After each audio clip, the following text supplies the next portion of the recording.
So here's quite an interesting one. Just having a look about on Tinternet. And I was trying to wrap my head around or get my head around this, that whole COVID thing. Why were they, telling us all not to work, telling us we had to stay in our houses, telling us we had to take a very particular drug. Obviously, I can't mention it because it's YouTube. You had to wear a certain item of clothing across your face, and then they paid your wages.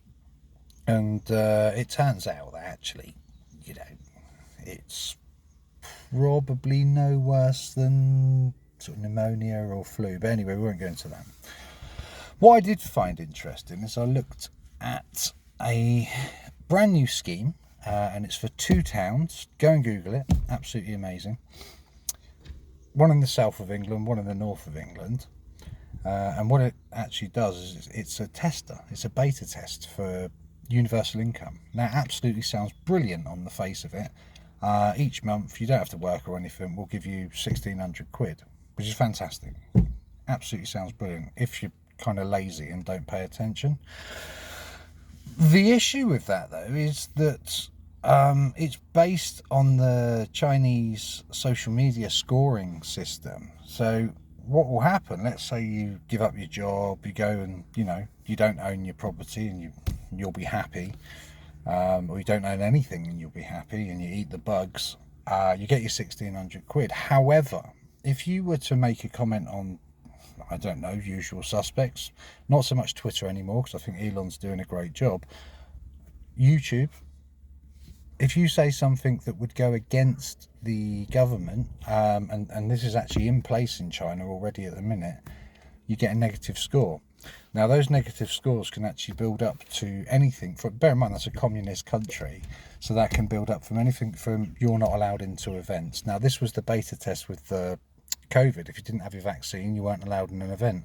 If you didn't have your mask on, you weren't allowed to go particular places. And I think it was a little cheeky test now, looking at it a year on.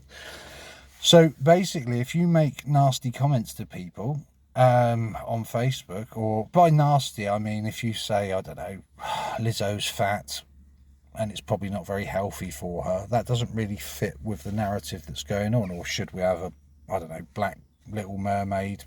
I don't know, don't really care. But anything like that goes against the narrative. Is Joe Biden fit for purpose, or is he, not his fault now, but he shouldn't have ran, but he does look like he belongs in a care home. Not having a go, just I don't think the guy should be running the Western world. If you were to mention stuff like that, you get a negative score. Now, if you think about this, if you are on a universal income paid for by your government and you say things the government doesn't like, and then they start giving you negative points, they're going to cut your money off. But they're literally running beta tests at the moment in the UK. Look it up. Look up the Chinese social score, and obviously a bit of the WEF. But that's a little bit scary. Anyway, merry weekend, and I just thought I'd say that. I don't often do this, but that's a bit scary.